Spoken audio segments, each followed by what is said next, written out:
ಇವಳೇ ಹೋಗಬೇಕು ಅಂತ ಅಂದ್ಕೊಂಡಾಗ ನನ್ನನ್ನು ಯಾಕೆ ಓದೋಕೆ ಆರ್ಡರ್ ಮಾಡಿದ್ಲು ಹುಚ್ಚು ಹುಡುಗಿ ಅಂತ ಬೈದ್ಕೊಳ್ತಾ ಅಲ್ಲಿಂದ ಹೊರಟು ಹೋದ್ಲು ಕಾವ್ಯ. ಆಫೀಸೆಲ್ಲ ಒಂದು ರೌಂಡ್ ಹಾಕಿ ವೈಸ್ ಪ್ರೆಸಿಡೆಂಟ್ ಪ್ರತಾಪ್ ಹತ್ರ ಹೋಗಿ ಡೋರ್ ತೆಗಿಯೋದಕ್ಕೆ ಹೋದ ಆರಾಧ್ಯ ಹತ್ರ ಓಡೋಡಿ ಬಂದ ಪ್ರತಾಪ್ ಅಸಿಸ್ಟೆಂಟ್. ಕನಿಷ್ಠ ಅಷ್ಟರಲ್ಲೇ ಡೋರ್ ನಾಕ್ ಮಾಡಿದ್ರು ಒಳಗಡೆ ಹೋಗ್ಬಿಟ್ಟಿದ್ಲು ಆರಾಧ್ಯ. ಪ್ರತಾಪ್ ಎದುರುಗಡೆ ಇದ್ದ ಸುಂದರವಾದ ಹುಡುಗಿಯನ್ನು ನೋಡಿ ಆಶ್ಚರ್ಯದಿಂದ ಆರಾಧ್ಯ ಬಾಯಿ ತೆಗೆದುಕೊಂಡ್ಳು. ಸಡನ್ನಾಗಿ ಒಳಗಡೆ ಬಂದು ಅವಳನ್ನ ನೋಡಿ ಶಾಕ್ ಆಗಿ ನಿಂತು ಹೋದ ಪ್ರತಾಪ್. ಸ್ವಲ್ಪ ಸಮಯದ ನಂತರ ಚೇತರಿಸ್ಕೊಂಡು ಆರಾಧ್ಯ, ಸಾರಿ, ನಾನೇನಾದರೂ ರಾಂಗ್ ಟೈಮ್ನಲ್ಲಿ ಬಂದ? ಮುಂಚೆ ನಾನು ನಿಮ್ಮನ್ನು ಯಾವತ್ತೂ ಆಫೀಸ್ನಲ್ಲಿ ನೋಡಿಲ್ಲ. ಯಾವ ಡಿಪಾರ್ಟ್ಮೆಂಟ್ ನೀವು ಅಂತ ಕೇಳಿದ್ಲು ಆರಾಧ್ಯ. ಹಾಂ, ವಾಟ್? ನಾನು ಯಾರಂತ ನಿಮಗೆ ನಿಜವಾಗೂ ಗೊತ್ತಿಲ್ವಾ ಅಂತ ನಂಬಲಾಗದಂತೆ ಹೇಳಿದ್ಲು ಆ ಹುಡುಗಿ. ನನಗೆ ನಿಮ್ಮನ್ನು ನೋಡಿದ ನೆನಪು ಕೂಡ ಇಲ್ಲ. ಐ ಆಮ್ ಸಾರಿ, ಇದು ಸಣ್ಣ ಕಂಪ್ನಿಯಲ್ಲ ಅಲ್ವಾ, ತುಂಬ ಜನ ಉದ್ಯೋಗಿಗಳಿರ್ತಾರೆ ಅಂತ ನಕ್ಕದ್ಲು ಆರಾಧ್ಯ. ಈ ಹುಡುಗಿ ನೋಡೋದಕ್ಕೆ ವಯಸ್ಸಿನಲ್ಲಿ ಚಿಕ್ಕವಳಾಗಿದ್ದಾಳೆ. ಮೇ ಬಿ ಒಂದು 20 ವರ್ಷ ಇರಬಹುದು ವಯಸ್ಸು.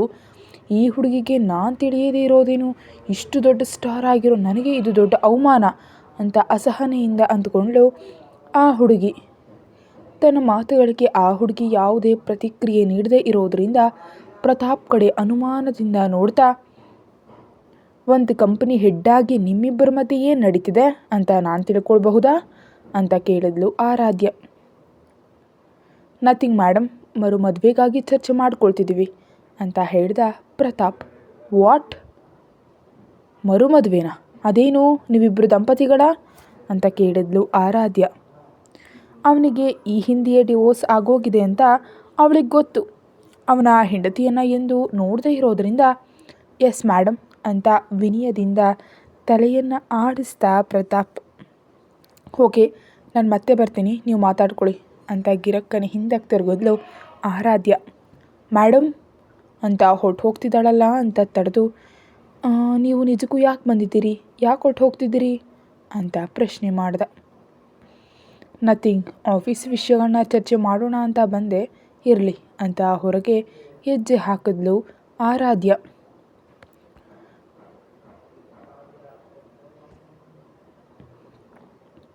ಪ್ರತಾಪ್ ಅವರ ರೂಮ್ನಿಂದ ಹೊರಗೆ ಬಂದು ಕಾರಿಡಾರ್ನಲ್ಲಿ ನಿಂತು ಹೊರಗೆ ನೋಡ್ತಿದ್ದ ಆರಾಧ್ಯ ಆ ಹುಡುಗಿ ಹೊರಟು ಹೋಗೋದನ್ನು ಗಮನಿಸಿ ತಕ್ಷಣ ಪ್ರತಾಪ್ ಕ್ಯಾಬಿನ್ಗೆ ಹೋದ್ಲು. ಮತ್ತೆ ಸಡನ್ನಾಗಿ ಪ್ರತ್ಯಕ್ಷವಾದ ಅವಳ ಕಡೆ ನಿಸ್ಸಹಾಯಕವಾಗಿ ನೋಡ್ತಾ, ಏನಾಯ್ತು ಮೇಡಮ್, ಮತ್ತೆ ಯಾಕೆ ಬಂದಿದ್ದೀರಿ ಅಂತ ದೀನವಾಗಿ ಕೇಳ್ದ ಪ್ರತಾಪ್. ಲಾಯರ್, ಅವಳು ನಿನ್ನ ಎಕ್ಸ್ ವೈಫಾ ಅಂತ ಮತ್ತೆ ಕೇಳಿದ ಆರಾಧ್ಯಳಿಗೆ ಹೌದು ಅಂತ ಉತ್ತರ ನೀಡಿದ. ಇಷ್ಟು ಮುಂಚೆ ಅವಳಿಗೆ ಯಾವ ಕಾರಣ ಹೇಳಿ ಡಿವೋರ್ಸ್ ಕೊಟ್ಟಿದೆ ಅಂತ ಕುತೂಹಲದಿಂದ ನೋಡ್ತಾ ಇರೋ ಆರಾಧ್ಯಳಿಗೆ ತನ್ನ ಮನಸ್ಥಿತಿಗೆ ಹೊಂದುವಂಥ ವ್ಯಕ್ತಿ ಅವಳಲ್ಲ ಎಂಬ ಕಾರಣ ತೋರಿಸಿ ಡಿವೋರ್ಸ್ ಕೊಟ್ಟಿದ್ದಾಗಿ ಹೇಳಿದ ಪ್ರತಾಪ್. ಇಷ್ಟು ಸಣ್ಣ ಕಾರಣಕ್ಕಾಗಿ ಪ್ರಪಂಚದಲ್ಲಿ ನಿನ್ನನ್ನು ಬಿಟ್ಟರೆ ಇನ್ಯಾರು ಡಿವೋರ್ಸ್ ತೊಗೊಂಡಿರಲ್ಲ ಎಂದ ಆರಾಧ್ಯಳ ಕಡೆ ನೋಡ್ತಾ, ನಿಜಕ್ಕೂ ಏನು ಕೆಲಸದ ಮೇಲೆ ಈ ಕಡೆ ಬಂದಿದ್ದೀರಿ ಅಂತ ನೀರಸವಾಗಿ ಕೇಳಿದ ಪ್ರತಾಪ್. ಅವನಿಗೆ ಆರಾಧ್ಯ ಎಷ್ಟು ಬೇಗ ಹೊರಟು ಹೋದರೆ ಅಷ್ಟು ಒಳ್ಳೆಯದು ಅಂತ ಅನ್ನಿಸ್ತಿದೆ. ಯಾಕಂದರೆ ಯಾವುದೇ ವಿಷಯ ತಿಳಿಯಬೇಕಾದ್ರೂ ಪೂರ್ತಿಯಾಗಿ ತಿಳ್ಕೊಳ್ಳದೆ ಅವಳು ಬಿಡೋದಿಲ್ಲ. ತಲೆಯನ್ನು ತಿಂದು ಮನುಷ್ಯ ರಕ್ತ ಹೀಗಾದರೂ ತನಗೆ ಬೇಕಾದನ್ನು ತಿಳ್ಕೊಳ್ತಾಳೆ. ಅದಕ್ಕೆ ಅವಳ ಆಸೆ ತಕ್ಷಣ ತೀರಲಿ ಅಂತ ಆ ದೇವ್ರನ್ನ ಮನಸ್ಸಿನಲ್ಲೇ ಬೇಡ್ಕೊಳ್ತಾ ಅವಳ ಕಡೆ ಭಯದಿಂದ ನೋಡ್ದ ಪ್ರತಾಪ್. ಅಂದರೆ ನೀವು ಸೀನಿಯರ್ ಅಲ್ವಾ, ನಿಮ್ಮಿಂದ ಕೆಲವು ಟಿಪ್ಸ್ ತಗೋಬೇಕು ಅಂತ ನಾನು ಅಂದ್ಕೊಂಡಿದ್ದೀನಿ. ಹೌದು, ನೀವಿಬ್ಬರು ಒಬ್ರಿಗೊಬ್ರು ಎಷ್ಟು ಕಾಲದಿಂದ ಗೊತ್ತು? ನೀವು ಆ ಹುಡುಗಿನ ಬಲವಂತವಾಗಿ ಮದುವೆ ಆಗಲು ಎಂಥ ಟ್ರಿಕ್ಸ್ ಯೂಸ್ ಮಾಡಿದ್ದೀರಿ ಅಂತ ಆತುರದಿಂದ ಕೇಳಿದ್ಲು ಆರಾಧ್ಯ. ಏನು ಹೀಗೆ ಕೇಳ್ತಿದ್ದೀರಿ? ನಾನೇನಾದರೂ ಅಧಿರಸರ್ ಅಂತ ಅಂದ್ಕೊಂಡಿದ್ದೀರಾ? ಈಕೆಗೆ ಯಾವುದಾದ್ರೂ ಒಂದು ಆನ್ಸರ್ ಹೇಳಿ ತಪ್ಪಿಸ್ಕೊಳ್ಬೇಕು, ಇಲ್ದಿದ್ರೆ ಇವತ್ತು ನನ್ನ ಕತೆ ಮುಗೀತು ಅಂದ್ಕೊಳ್ತಾ, ಅಂಥದ್ದೇನಿಲ್ಲ ಮೇಡಮ್, ಯೂನಿವರ್ಸಿಟಿಯಲ್ಲೂ ಓದುವಾಗ ಪರಿಚಯ ಅಂತ ಹೇಳ್ದ ಪ್ರತಾಪ್. ಓಹೋ, ಅವಳು ಕೂಡ ನಿಂತರ ಲಾಯರಾ ಅಂತಂದ ಆರಾಧ್ಯ ಕಡೆ ನೋಡಿ ತಲೆ ಚೆಚ್ಕೊಳ್ತಾ, ಸೆಲೆಬ್ರಿಟಿ ಮೇಡಮ್ ಅಂತ ಆನ್ಸರ್ ಕೊಟ್ಟ ಪ್ರತಾಪ್. ಹೌದಾ, ಹೆಸರೇನು ಅಂತ ಶಾಕ್ಕಾಗಿ ಕೇಳಿದ್ಲು ಆರಾಧ್ಯ. ನಿಮಗೆ ನಿಜವಾಗಿ ಅವಳು ಯಾರು ಅಂತ ಗೊತ್ತಿಲ್ವಾ ಅಂತ ಕೇಳಿದ ಪ್ರತಾಪ್ ಕಡೆ ಗೊಂದಲದಿಂದ ನೋಡ್ತಾ, ನೋ, ನಾನು ಸೆಲೆಬ್ರಿಟಿಗಳ ಬಗ್ಗೆ ಅಷ್ಟಾಗಿ ತಲೆ ಕೆಡಿಸ್ಕೊಳಲ್ಲ ಅಂತ ಉತ್ತರಿಸಿದ್ಲು ಆರಾಧ್ಯ. ಅವಳ ಹೆಸರು ಶ್ರೀಲೀಲಾ. ಅಂತ ಹೇಳಿದ ಪ್ರತಾಪ್ ಕಡೆ ಡೌಟಿಂದ ನೋಡ್ತಾ, ನೀವು ಹೇಳ್ತಾ ಇರೋದು ಫೇಮಸ್ ಹೀರೋಯಿನ್ ಶ್ರೀಲೀಲಾ ಬಗ್ಗೆನೇ ಅಲ್ವಾ ಅಂತ ಕೇಳಿದ್ಲು ಆರಾಧ್ಯ. ಎಸ್ ಮೇಡಮ್, ಅವಳೇ ನನ್ನ ಎಕ್ಸ್ ವೈಫ್ ಆ್ಯಂಡ್ ಇನ್ನು ಫೇಮಸ್ ಸೆಲೆಬ್ರಿಟಿ ಕೂಡ. ಮನಸ್ತಾಪಗಳಿಂದ ಡಿವೋರ್ಸ್ ತಗೊಂಡ್ವು, ಆದರೆ ಮತ್ತೆ ಮದುವೆ ಆಗೋಣ ಅಂತ ಪ್ರಪೋಸ್ ಮಾಡಿದ್ದಾಳೆ. ನೀವು ಬರೋ ಅಷ್ಟರಲ್ಲಿ ಆ ವಿಷಯದ ಬಗ್ಗೆನೇ ನಾವು ಮಾತಾಡ್ಕೊಳ್ತಾ ಇದ್ವು ಅಂತ ಉತ್ತರಿಸ್ತಾ ಪ್ರತಾಪ್. ಏನೋ ನೀವಿಬ್ಬರು ಮತ್ತೆ ಮದುವೆ ಆಗ್ತಿದ್ದೀರಾ ಅಂತ ಕೇಳಿದ್ಲು ಆರಾಧ್ಯ. ನಿಮ್ಮಿಬ್ಬರಿಗೂ ಹೊಂದಲ್ಲ ಅಂತ ವಿಚ್ಛೇದನ ಪಡೆದು ಮತ್ತೆ ಮದುವೆ ಆಗೋದು ಅಂದರೆ ಏನು ಅಂತ ಗಟ್ಟಿಯಾಗಿ ಕೂಗಾಡುವಂತೆ ಕೇಳಿದ್ಲು ಆರಾಧ್ಯ. ಮೇಡಮ್, ಸದ್ಯಕ್ಕೆ ನನಗಂಥ ಆಲೋಚನೆ ಇಲ್ಲ ಅಂತ ಹೇಳಿದ ಪ್ರತಾಪ್. ಸರಿ ಲಾಯರ್ ಅವರೇ, ಶ್ರೀಲೀಲಾ ಬಗ್ಗೆ ನಮ್ಮ ಕಾವ್ಯಾಳಿಗೆ ತಿಳಿದ್ರೆ ಎಗರಿ ಎಗರಿ ಜಿಗಿತಾಳು ಗೊತ್ತಾ. ಅಂತೂ ನಿಮ್ಮ ಎಕ್ಸ್ ವೈಫ್ಗೆ ನಮ್ಮ ಕಾವ್ಯ ಡೈಹಾರ್ಡ್ ಫ್ಯಾನ್ ಅಂತ ಹೇಳ್ತಾ ಅಲ್ಲಿಂದ ಹೊರಗೆ ಹೊಡೆದ್ಲು ಆರಾಧ್ಯ. ಉಶ್ ದೇವ್ರೆ, ಬಿರುಗಾಳಿ ಹೋದಾಗಾಯಿತು. ನಿಜಕ್ಕೂ ಮೇಡಮ್ ಯಾಕೆ ಬರ್ತಾರೋ ಯಾಕೆ ಹೋಗ್ತಾರೋ ನನಗೆ ಅರ್ಥನೇ ಆಗೋದಿಲ್ಲ. ಇಂಥ ಸಣ್ಣ ಹುಡುಗಿಯೊಂದಿಗೆ ಅಧಿರಾಜ್ ಸರ್ ಹೇಗೆ ಸಂಭಾಳಿಸ್ತಿದ್ದಾರೋ ಏನೋ ಅಂತ ದೀರ್ಘವಾಗಿ ನಿಟ್ಟುಸಿರು ಬಿಟ್ಟ ಪ್ರತಾಪ್. ಇದು ಹೀಗಿರಲಾಗಿ ತನ್ನ ಸಿಸ್ಟಮ್ ಹತ್ರ ವರ್ಕ್ ಮಾಡ್ಕೊಳ್ತಿದ್ದಂತಹ ಕಾವ್ಯಾಳ ಹತ್ರ ಸುಂಟರ ಗಾಳಿಯಂತೆ ಬಂದು ಆರಾಧ್ಯ, ಏಯ್ ಇವಾಗ ನೀನು ಒಂದು ವಿಷಯ ಹೇಳಿದ್ರೆ ನನಗೆ ಎಷ್ಟು ಕೊಡ್ತೀಯ ಗೊತ್ತಾ, ಹೇಳ ನಿನಗೆ ಅಂತ ಎಗರಿ ಜಿಗಿದ್ಲು ಆರಾಧ್ಯ.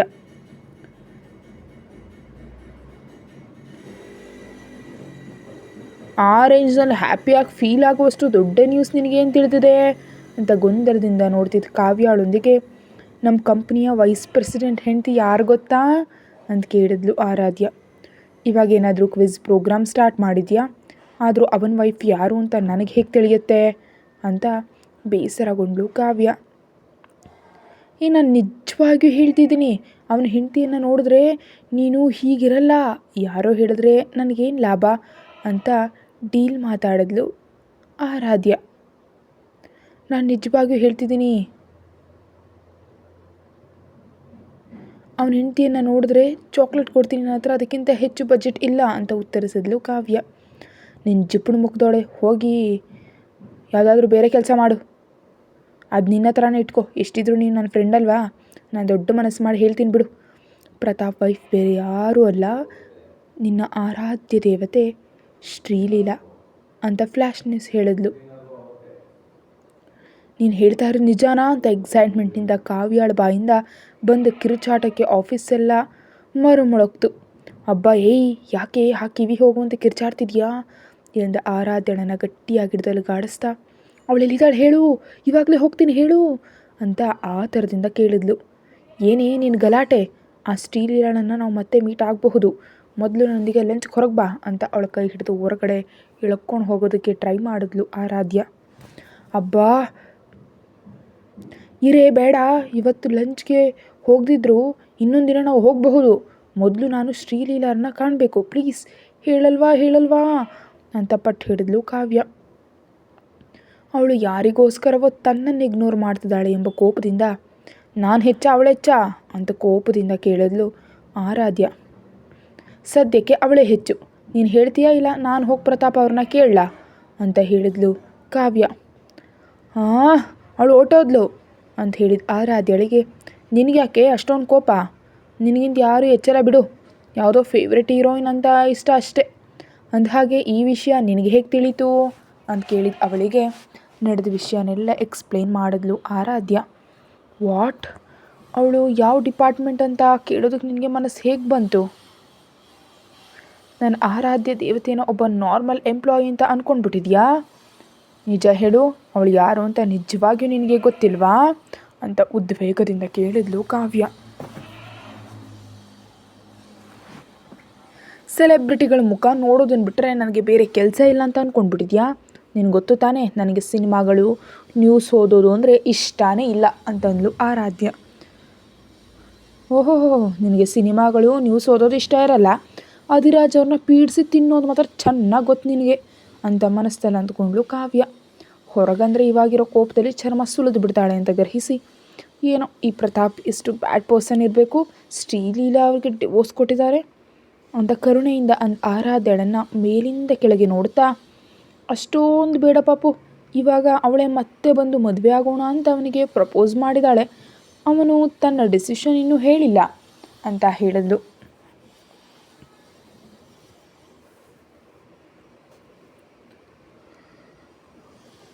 ಎಲ್ಲರೂ ಅಧಿರಾಜ್ ಅವ್ರ ಹಾಗಿರಲ್ಲ, ಮುರಿದು ಬೀಳೋ ಮುನ್ನೆ ಜಾಗ್ರತೆ ವಹಿಸ್ತಾರೆ ಅಂತ ಹೇಳ್ತಿದ್ದು ಕಾವ್ಯ ಕಡೆ ನೋಟ ಬೇರೆ. ನೀನು ಅಧಿರಾಜ್ ಅವರ ಭಜನೆ ನಿಲ್ಲಿಸಿದ್ರೆ ಒಳ್ಳೇದು ಅಂತ ಕಿರ್ಚಿದ್ಲು.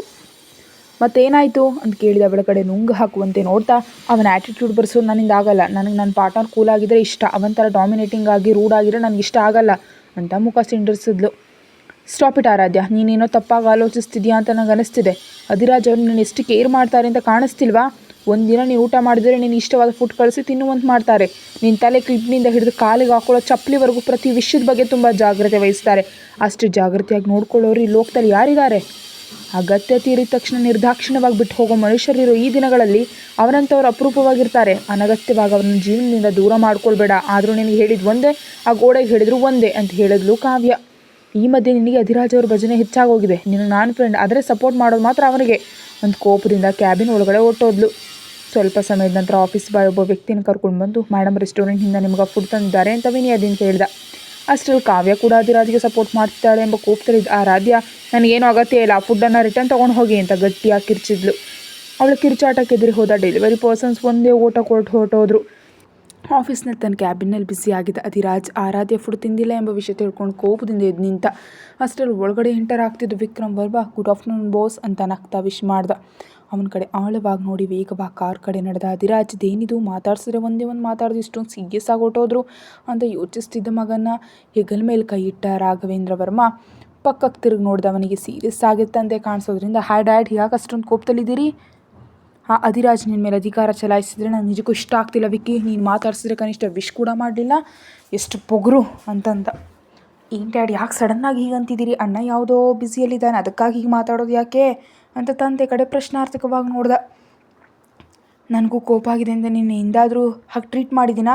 ನೀನು ಕೂಡ ಅಧಿರಾಜ್ ಥರನೇ ಈ ಸಾಮ್ರಾಜ್ಯಕ್ಕೆ ವಾರಸುದಾರ.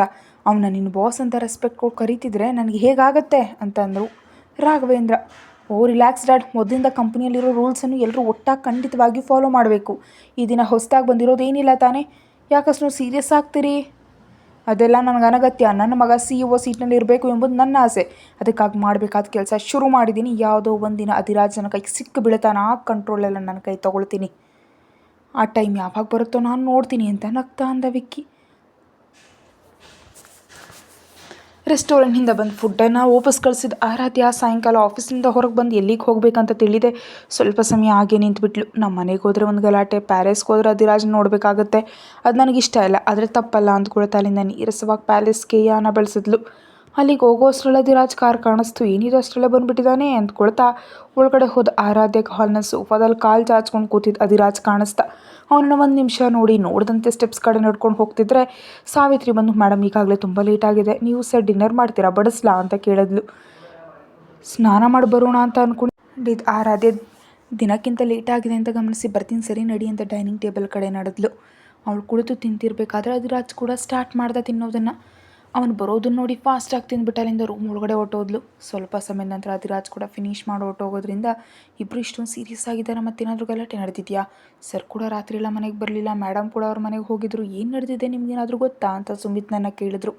ಏನೋ ನನಗೇನು ಗೊತ್ತು, ಏನೋ ನಡೆದಿದೆ, ಸರ್ ಮುಖ ನೋಡಿದ್ರೆ ತುಂಬ ದೊಡ್ಡ ಗಲಾಟೆ ಆಗಿರುವಾಗಿದೆ ಅಂತ ಅಂದ್ಕೊಂಡ್ರು. ರೂಮ್ ಒಳಗಡೆ ಹೋಗಿ ಸ್ನಾನ ಮಾಡಿ ಬಂದು ಆರಾಧ್ಯ ಮಂಚದ ಕೊನೆಯಲ್ಲಿ ಮಲ್ಕೊಂಡು ಕಣ್ಣು ಮುಚ್ಕೊಂಡ್ಳು.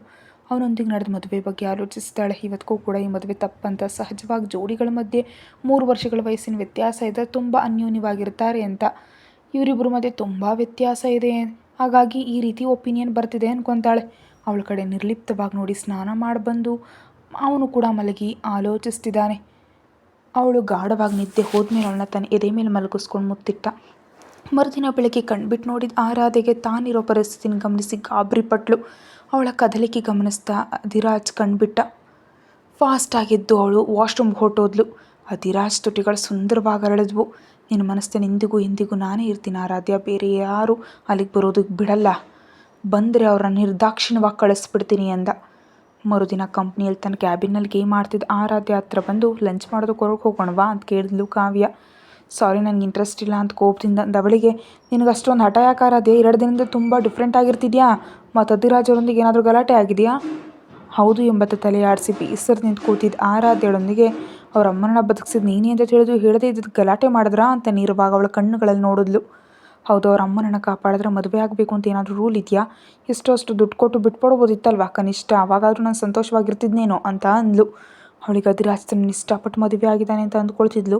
ಯಾವಾಗ ಈ ಮದುವೆ ಕೇವಲ ಕೃತಜ್ಞತೆಯಿಂದ ಮಾಡ್ಕೊಂಡಿದ್ದಾನೆ ಅಂತ ತಿಳಿತೋ ಆಗಲೇ ಆರಾಧ್ಯಳ ಮನಸ್ಸು ಚೂರಾಗೋಯ್ತು. ಆರಾಧ್ಯಗೆ ಏನಂತ ಆನ್ಸರ್ ಮಾಡಬೇಕು ತಿಳಿಲಿಲ್ಲ. ಹಾಗೆ ಬೇಸರದಿಂದ ಇರೋದನ್ನು ನೋಡಲಾಗದೆ ಡೈವರ್ಟ್ ಮಾಡೋಣ ಅಂತ ಇವತ್ತು ನಾನು ಟ್ರೀಟ್ ಕೊಡ್ತೀನಿ, ಎಲ್ಲಿಗೆ ಹೋಗಬೇಕು, ಏನು ತಿನ್ನಬೇಕು ಎಲ್ಲ ನಿನ್ನಿಷ್ಟ ಅಂದ್ಲು ಕಾವ್ಯ. ಇವತ್ತು ನಿನಗೇನಾಗಿದೆ, ಯಾವ ಕ್ಲಾಸ್ ತಗೊಳ್ತೀಯಾ ಅಂತ ನಾನು ರೆಡಿಯಾಗಿ ಕೂತಿದ್ರೆ ಹೊರಗೆ ಹೋಗೋ ಪ್ರಪೋಸಲ್ ಇಟ್ಟಿದೆಯಾ ಅಂತ ಆಶ್ಚರ್ಯವಾಗ ನೋಡಿದ್ಲು ಆರಾಧ್ಯ. ಕಿವುಡನ ಮುಂದೆ ಶಂಕ ಊದೋದು, ನಿನಗೆ ಒಳ್ಳೇದು ಹೇಳೋದು 2 ದಂಡ ಅಂತ ತಿಳ್ಕೊಂಡೆ, ಅದಕ್ಕೆ ಡ್ರಾಪ್ ಆಗಿಬಿಟ್ಟೆ. ನನ್ನ ಫ್ರೆಂಡ್ ಆಗಿರೋದು ನೋಡಲಾಗದೆ ಈ ಪ್ರಪೋಸಲ್ ಇಟ್ಟೆ, ನಡಿ ಹೋಗೋಣ ಅಂತ ಕೈ ಹಿಡಿದು ಹೊರಗೆ ಕರ್ಕೊಂಡು ಹೋದ್ಲು. ಇಬ್ಬರು ಗೇಟ್ ಹತ್ರ ಬರೋಷ್ಟೇ ಶ್ರೀಲೀಲಾ ಕಾರ್ ಇಳಿತಿರೋದು ಕಾಣಿಸ್ತು. ಆರಾಧ್ಯ ನಾನು ಲಂಚಿಗೆ ಬರ್ತಿಲ್ವೇ, ನೀನು ಹೊರಡು ಅಂತ ಹೇಳಿ ಹತ್ತ ಕಡೆ ಓಡಿದ್ಲು. ಏ ರಾಕ್ಷಸಿ, ಇದು ಅನ್ಯಾಯ ಅಂತ ಅವಳು ಹಿಂದೆ ಹೋದ ಆರಾಧ್ಯಳಿಗೆ ಆಗಲೇ ಶ್ರೀಲೀಲಾ ಹತ್ರ ಆಟೋಗ್ರಾಫ್ ತಗೋತಿದ್ದು ಕಾವ್ಯ ಕಾಣಿಸಿದ್ಲು. ಇದ್ರ ಹುಚ್ಚಿಗೆ ಬೆಂಕಿ ಆಗ ಆ ಮೇಕಪ್ ಮುಕ್ತೊಳಗಾಗಿ ಬೆಸ್ಟ್ ಫ್ರೆಂಡ್ ಆಗಿರೋ ನನ್ನನ್ನು ಬಿಟ್ಟು ಹೊರಟೋಗ್ತಿದ್ದಾಳೆ, ನೋಡ್ಕೊಳ್ತೀನಿ ಅವಳು ಕತೆ ಅಂತ ಕೋಪದಿಂದ ಹಲ್ಲು ಕಡಿತಾ ನಿನ್ನ ಕೆಲಸ ಮುಗಿದ್ರೆ ಫಾಸ್ಟಾಗಿ ಹೋಗೋಣ ಅಂತ ಕರೆದ್ಲು. ಆದರೆ ಅವಳು ಮಾತುಗಳನ್ನ ಸ್ವಲ್ಪವೂ ಲೆಕ್ಕಿಸ್ಕೊಳ್ಳದೆ ಶ್ರೀಲಾ ಮೇಡಮ್ ನಿಮ್ಮೊಂದಿಗೆ ಒಂದು ಫೋಟೋ ತಗೋಬೋದಾ ಅಂತ ಆಸೆಯಿಂದ ಕೇಳಿದ್ಲು. ಯಾ ಶೂರ್ ಅಂತ ಹೇಳಿದ ಲೀಲಾ ಆ ಕಡೆ ಆಸೆಯಿಂದ ನೋಡ್ತಾ, ಆರಾಧ್ಯ ನಮ್ಮಿಬ್ರದ್ದು ಒಂದು ಫೋಟೋ ಕ್ಲಿಕ್ ಮಾಡೇ ಅಂತ ಮೊಬೈಲ್ ಅವಳಿಗೆ ನೀಡಿದ್ಲು. ಅಷ್ಟರಲ್ಲಿ ಉದ್ಯೋಗಿಗಳೆಲ್ಲ ಅವರಿಬ್ಬರನ್ನ ಆಶ್ಚರ್ಯದಿಂದ ನೋಡ್ತಿರೋದು ಮೈಯೆಲ್ಲ ಉರಿದು ಹೋದ ಆರಾಧ್ಯ ಕೋಪದಿಂದ ಒಂದು 4 ಫೋಟೋ ತೆಗೆದು ಕಾವ್ಯಾಳ ಕೈಗಿಟ್ಲು. ಥ್ಯಾಂಕ್ ಯು ಅಂತ ಗಬಗಬನೆ ಗ್ಯಾಲರಿ ಓಪನ್ ಮಾಡಿದ ಕಾವ್ಯಾಗೆ ತಲೆಗಳೇ ಇಲ್ಲದೆ ಕೇವಲ ಬಾಡಿ ಮಾತ್ರ ಇರೋ ಫೋಟೋಸ್ ದರ್ಶನ ನೀಡಿದ್ವು. ರಾಕ್ಷಸಿ, ನಿಜಕ್ಕೂ ನೀನೇನು ಅನ್ಯಾಯ ಮಾಡಿದ್ದೀನಿ, ಒಂದು ಚಾನ್ಸ್ ಒಂದು ಬಿಟ್ಟರೆ ಹಾಳು ಮಾಡಿದೆ ಅಂತ ಕೋಪದಿಂದ ಅಂತ ಮತ್ತೆ ಶ್ರೀಲೀಲಾ ಹತ್ರ ಓಡಿದ್ಲು. ಅವಳಿಗಾಗಿ ನನ್ನ ಇಗ್ನೋರ್ ಮಾಡ್ತಿದ್ದಾಳೆ ಅಂತ ನಗ್ತಾ ಗೇಟ್ ಹೊರಗೆ ಬಂದ ಆರಾಧ್ಯಗೆ ಕಾರ್ ಇಳಿತಾ ಕಾಣಿಸ್ತಾ ವಿಕ್ರಮ್. ಆ ಟೈಮ್ನಲ್ಲಿ ಅವ್ನು ಬರೋದನ್ನು ಎಕ್ಸ್ಪೆಕ್ಟ್ ಮಾಡಿದ ಆರಾಧ್ಯ, ವಿಕ್ರಮ್ ಅವರೇ ನೀವಿಲ್ಲಿ ಅಂದ್ಲು. ನಿಮಗೋಸ್ಕರ ಬಂದೆ, ನನ್ನ ಜೊತೆಗೆ ಒಟ್ಟಾಗಿ ಲಂಚ್ ಮಾಡೋದಕ್ಕೆ ನಿಮ್ಗೆ ಯಾವುದೇ ಪ್ರಾಬ್ಲಮ್ ಇಲ್ಲ ತಾನೇ? ನಿಜಕ್ಕೂ ಇಲ್ಲ, ನನ್ನ ಫ್ರೆಂಡ್ ಬರ್ತೀನಿ ಅಂತ ಲಾಸ್ಟ್ ಮಿನಿಟ್ನಲ್ಲಿ ಕೈ ಕೊಟ್ಟಳು ಕಳಮುಖದವಳು, ಸೊ ನಾನು ಕೂಡ ಏಕಾಂಗಿನೇ ಅಂತ ಚಿರುನಗೆ ನಕ್ಕದ್ಲು ಆರಾಧ್ಯ. ಹಾಗಾದರೆ ಇವತ್ತು ನಿಮ್ಮ ಜೊತೆಗೆ ಒಟ್ಟಾಗಿ ಲಂಚ್ ಮಾಡುವ ಅದೃಷ್ಟ ಸಿಕ್ಕಿದೆ, ನಡೀರಿ ಅಂತ ಕಾರ್ ಡೋರ್ ಓಪನ್ ಮಾಡ್ದ. ಅಯ್ಯೋ ಹೀಗೆಲ್ಲ ಏನು ಅಗತ್ಯ ಇಲ್ಲ, ನೋ ಫಾರ್ಮಾಲಿಟೀಸ್ ಅಂತ ಅವನಿಗೆ ಹೇಳಿದ್ಲೆ ಕಾರ್ನಲ್ಲಿ ಕೂತ್ಲು. ಕಾರ್ ಸ್ಟಾರ್ಟ್ ಆದ ನಂತರ ಎಲ್ಲಿಗೆ ಹೋಗೋಣ ಅಂತ ಕೇಳಿದ ವಿಕ್ರಮ್ಗೆ, ಟ್ರೀಟ್ ನೀವು ಕೊಡ್ತಿರೋದ್ರಿಂದ ಪ್ಲೇಸ್ ಕೂಡ ನಿಮ್ಮ ಇಷ್ಟ ಅಂತ ಆನ್ಸರ್ ಮಾಡಿದ್ಲು ಆರಾಧ್ಯ. ಸ್ವಲ್ಪ ಸಮಯದ ನಂತರ ಒಂದು ಓಪನ್ ಏರಿಯಾದಲ್ಲಿ ದೂರವಾಗಿ ಟೇಬಲ್ ಹಾಕಿರೋ ರೆಸ್ಟೋರೆಂಟ್ಗೆ ಅವಳನ್ನ ಕರ್ಕೊಂಡು ಹೋದ. ಸುತ್ತಲೂ ಬೇರೆ ಬೇರೆ ಗಿಡಮೂಲಿಕೆಗಳಿಗೆ ಡಿಫ್ರೆಂಟ್ ಆಗಿರೋ ಪ್ಲೇಸ್ ನೋಡಿದ ಆರಾಧ್ಯ, ಈ ಸಿಟಿಯಲ್ಲಿ ಇಷ್ಟು ಸುಂದರವಾದ ಪ್ಲೇಸ್ ಬಂದಿದೆ ಅಂತ ನಂಗೆ ನಿಜಕ್ಕೂ ಗೊತ್ತೇ ಇರಲಿಲ್ಲ, ನೋಡೋದಕ್ಕೆ ನಿಜವಾದ ರೆಸ್ಟೋರೆಂಟ್ ಥರನೇ ಇಲ್ಲ ಅಂತ ಆಶ್ಚರ್ಯದಿಂದ ಅಂದ್ಲು. ಅಮ್ಮಯ್ಯ, ನಿಮ್ಗೆ ಇಷ್ಟ ಆಯ್ತಲ್ವಾ, ನನಗೆ ಅದೇ ಸಾಕು ಅಂತ ಅವಳೊಂದಿಗೆ ಸೇರಿ ಒಂದು ಟೇಬಲ್ ಹತ್ರ ಕೂತು ಮೊದಲಿಗೆ ಸೂಪ್ ಆರ್ಡರ್ ಮಾಡ್ದೆ. ಇಷ್ಟರಲ್ಲಿದ್ದಕ್ಕಿದ್ದಂತೆ ನೀವು ಯಾರನ್ನೂ ಇಷ್ಟಪಡ್ತಿದ್ದೀರಿ ಅಲ್ವಾ ವಿಕ್ರಮ್ ಅಂತ ಹೇಳಿದ್ವಿ. ಆರಾಧ್ಯಳ ಕಡೆ ನೋಡ್ತಾ, ನಿಮ್ಗೆ ಹೇಗಾಗಿ ಅನ್ನಿಸ್ತು? ಸಿಂಪಲ್, ನಿಮ್ಮ ಲೈಫ್ನಲ್ಲಿ ಯಾರೂ ಇಲ್ದಿದ್ರೆ ಇವತ್ತಿಗೆ ನಿಮ್ಮ ಸುತ್ತಲೂ ಹುಡುಗಿಯರು ತಿರುಗ್ತಿರ್ತಿದ್ರು ಅಂತ ತನ್ನ ಅನಾಲಿಸಿಸ್ ಹೇಳಿದ್ಲು. ಅಯ್ಯೋ ಅಂಥದ್ದೇನಿಲ್ಲ, ನೀವೇನೋ ಊಹಿಸ್ಕೊಳ್ತಿದ್ದೀರಿ ಅಂತ ನಾಚಿಕೆಯಿಂದ ತಲೆ ತಿರುಗಿಸಿದ ವಿಕ್ರಮ್ ಕಡೆ ಶಾಕಿಂಗ್ ಆಗಿ ನೋಡ್ತಾ, ಹಾಗಾದರೆ ನನ್ನ ಗೆಸ್ ಕರೆಕ್ಟ್ ಅಂದ ಹಾಗೆ ಯಾರ ಲಕ್ಕಿ ಗರ್ಲ್? ಮತ್ತು ಇಷ್ಟೊಂದು ಕ್ಯೂರಿಯಾಸಿಟಿ ಕೆಲಸಕ್ಕೆ ಬರಲ್ಲ ಗೊತ್ತಾ, ಆದರೂ ನಿಮ್ಗೆ ಯಾಕೆ ಈ ಡೌಟ್ ಬಂತು ಅಂತ ಮರಳಿ ಕ್ವಶನ್ ಮಾಡ್ದೆ ಸಾಫ್ಟಾಗಿ. ಮಿಸ್ಟರ್ ಕೂಲ್ ಆ್ಯಂಡ್ ಆ್ಯನ್ಸಮ್ ಆಗಿರೋ ಹುಡುಗರು ಅಂದರೆ ಹುಡುಗಿಯರು ಬಿದ್ದು ಸಾಯ್ತಾರೆ, ಆದರೂ ನಿಮಗೇನು ಕಡಿಮೆ, most eligible bachelor of the city ಅಂತ ಕಾಂಟೆಸ್ಟ್ ಇಟ್ಟರೆ ನಿಮಗೆ ಫಸ್ಟ್ ಪ್ಲೇಸ್ ಸಿಗುತ್ತೆ ಅಂತ ಹೇಳಿದ್ಲು. ನೀವು ತುಂಬ ಹೆಚ್ಚು ಊಹಿಸ್ಕೊಳ್ತಿದ್ದೀರಿ, ನನಗೆ ಅಷ್ಟೊಂದು ಸೀನ್ ಇಲ್ಲ, ಆದರೂ ನನ್ನನ್ನು ಯಾರು ಇಷ್ಟಪಡ್ತಾರೆ ಅಂದ ವಿಕ್ರಮ್. ನಿಮ್ಮ ಥರ ಹುಡುಗಿಯರೊಂದಿಗೆ ಸ್ಮೂತಾಗಿ ಡೀಲ್ ಮಾಡೋ ಹುಡುಗರನ್ನ ಯಾರು ಮಾತ್ರ ಬಿಟ್ಕೊಟ್ಬಿಡ್ತಾರೆ ಅಂತ ನಕ್ಕದ್ಲು. ಮತ್ತು ನಿಮ್ಮ ಒಪಿನಿಯನ್ ಏನು ಅಂತ ಕೇಳಿದ ವಿಕ್ರಮ್ಗೆ ಸ್ವಲ್ಪ ತಡಬಡಾಯಿಸ್ತಾ, ನೀವು ಯಾವುದ್ರ ಬಗ್ಗೆ ಕೇಳ್ತಿದ್ದೀರಿ ಅಂತ ಕಂಗಾಲ ಕೇಳಿದ್ಲು. ನಿಮಗೂ ಹಾಗೆ ಬಿಹೇವ್ ಮಾಡೋ ಹುಡುಗರೇ ಇಷ್ಟ ಆಗ್ತಾರಾ ಅಂತ ಕೇಳಿದ ವಿಕ್ಕಿ ಕಡೆ ನೋಡ್ತಾ, ಅಂಥವ್ರು ಯಾರಿಗಾದರೂ ಇಷ್ಟ ಆಗದೆ ಇರ್ತಾರಾ ಅಂತ ಮರಳಿ ಕ್ವಶನ್ ಮಾಡಿದ್ಲು. ಮತ್ತು ಅದೇ ನಿಜ ಆದರೆ ಮತ್ತೆ ನಿಮಗೆ ನಮ್ಮ ಅಣ್ಣ ಹೇಗೆ ಇಷ್ಟ ಆದ್ನೋ, ಟೋಟಲಾಗಿ ಆಪೋಸಿಟ್ ಆಗಿರ್ತಾನೆ, ನಾನು ಒಂದು ಬಾರಿ ಅವನ್ನ ನೋಡಿದ್ರೆ ಜೆಲಸಿ ಆಗುತ್ತೆ ಅಂತೇನೋ ಆಲೋಚಿಸ್ತಾ ಟ್ರಾನ್ಸ್ನಲ್ಲಿರುವಂತ ಹೇಳ್ದೆ. ನಿಜಕ್ಕೂ ಇವತ್ತೇನೋ ಹೊಸದಾಗಿ ಮಾತಾಡ್ತಿದ್ದೀರಿ ಅಂತ ಡೌಟಾಗಿ ಕೇಳಿದ ಆರಾಧ್ಯಾಗೆ ಪಕ್ಕದಲ್ಲಿ ಯಾರೋ ನಿಂತಿರೋ ಹಾಗೆ ಅನಿಸಿದ್ರಿಂದ ಕ್ಯಾಶುವಲ್ ಆಗಿ ತಲೆ ತಿರುಗಿಸಿ ನೋಡಿದ್ಲು. ಅಲ್ಲಿದ್ದ ವ್ಯಕ್ತಿಯನ್ನು ನೋಡಿ ಅವಳ ಕಣ್ಣುಗಳ ಆಶ್ಚರ್ಯದಿಂದ ದೊಡ್ಡದಾದವು. ಅದೇ ಟೈಮ್ನಲ್ಲಿ ಅಲ್ಲಿ ನೋಡಿದ ವಿಕ್ರಮ್, ನೀನೇನು ಈ ಕಡೆ ಅಂತ ಆಶ್ಚರ್ಯದಿಂದ ಅಂದ. ಏಯ್, ನಾನು ಈ ಕಡೆಗೆ ಬರಬಾರ್ದು ಅಂತ ಬೋರ್ಡ್ ಏನಾದರೂ ಇಟ್ಟಿದ್ದೀರಾ ಅಂತ ಡೈರೆಕ್ಟಾಗಿ ವಿಕ್ಕಿ ಕಣ್ಣುಗಳಲ್ಲಿ ನೋಡ್ದ ಅಧಿರಾಜ್. ಅಯ್ಯೋ ನನ್ನ ಉದ್ದೇಶ ಅದಲ್ಲ, ನೀನು ಈ ಕಡೆ ಬರ್ತೀಯಾ ಅಂತ ಎಕ್ಸ್ಪೆಕ್ಟ್ ಮಾಡಲಿಲ್ಲ ಅಂತ ತಡಬಡಿಸ್ತಿರೋ ವಿಕ್ರಮ್ ಕಡೆ ಓರಿಯಾಗಿ ನೋಡ್ತಾ, ನಾನೇನು ನಿಮ್ಮ ಪ್ರೈವಸಿ ಡಿಸ್ಟರ್ಬ್ ಮಾಡಿಲ್ಲ ತಾನೇ ಅಂತ ಕೇಳ್ದೆ. ನೋ ಅಂಥದ್ದೇನಿಲ್ಲ ಅಣ್ಣ, ಕೂತ್ಕೊಳ್ಳಿ ಅಂತ ವಿಕ್ಕಿ ಹೇಳೋ ತಡ ಆರಾಧ್ಯ ಪಕ್ಕದಲ್ಲೇ ಖಾಲಿಯಾಗಿ ಚೇರ್ನ ಸೆಟಲ್ ಆದ. ಯಾಕೋ ಅಧಿರಾಜ್ನಲ್ಲಿ ನೋಡಿದಾಗಿನಿಂದ ಅವಳ ಮನಸ್ಸು ಟೆನ್ಷನ್ ಆಗಿದೆ. ನಾನು ಜಸ್ಟ್ ಈ ಕಡೆ ಲಂಚ್ ಮಾಡೋದಕ್ಕೆ ಬಂದೆ, ಆದರೆ ವಿಕ್ಕಿಯೊಂದಿಗೆ ನಾನು ಮಾತಾಡೋದು ಇವನಿಗೆ ಇಷ್ಟ ಇರಲಿಲ್ಲ. ಇವನ ಆಲೋಚನೆಗಳಲ್ಲಿ ನಾನು ಏನಾದರೂ ತಪ್ಪು ಮಾಡ್ತಿದ್ದೀನಿ ಅಂತ ಊಹಿಸ್ಕೊಳ್ತಾನೋ ಏನೋ ಅಂತ ತನಗೆ ತಾನೇ ಓವರಾಗಿ ಆಲೋಚಿಸ್ತಾ ಟೆನ್ಷನ್ ಆಗಿ ಉಗುರು ಕಚ್ತಿದ್ದಾಳೆ ಆರಾಧ್ಯ.